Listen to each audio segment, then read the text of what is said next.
Okay guys, we're back here today. We're doing systems of equations but now we're going to be doing the substitution method. This is the second of the three methods that we're going to learn. It's the one that you're probably going to be very comfortable with, but my favorite again is elimination, which we'll be learning later. Okay, so we actually solved this one already in the first video by graphing, okay? Even with a sloppy line, we were able to come up with a point, but here I don't have to be worried about my drawing. I know I can solve this correctly every single time.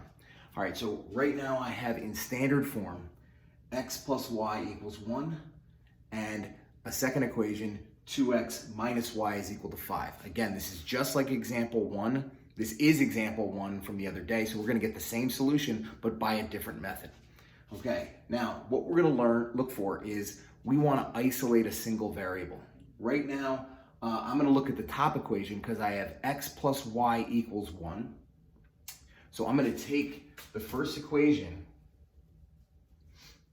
and I'm going to rearrange and solve for a variable. I could solve for x, I could solve for y. I just choose to solve for y right now. Okay? So I'm going to subtract x from both sides and I have y equals 1 minus x. You can write it in slope-intercept form and write it as negative x plus 1. I just chose to write 1 minus x because I'm not going to graph, okay? Now, what I'm going to do is, now I know what y equals. Y is equal to 1 minus x. I'm going to take this from the first equation and come back to the second equation and replace this y with what y is equal to.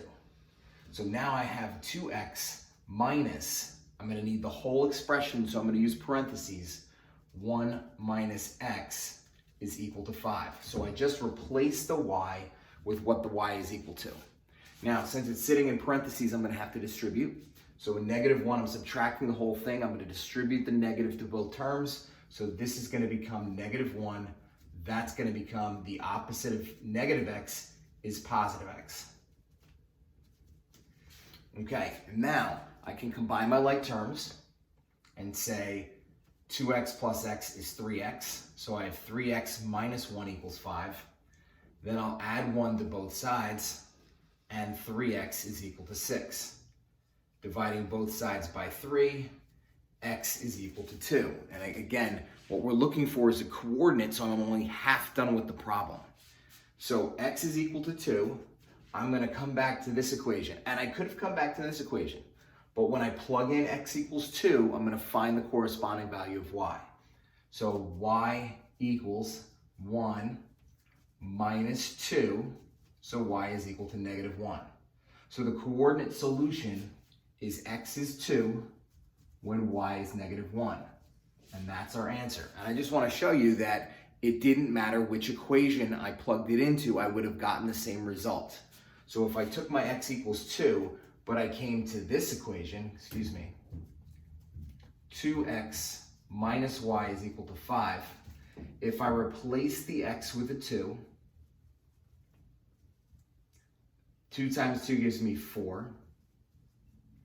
Subtract the 4 from both sides, I get negative y is equal to positive 1. And divide both sides by negative 1, I get y is equal to negative 1. So in either case, it didn't matter which equation I plugged it back into, but I do have to plug it back in to find the other variable value, and that's when we get to common negative 1.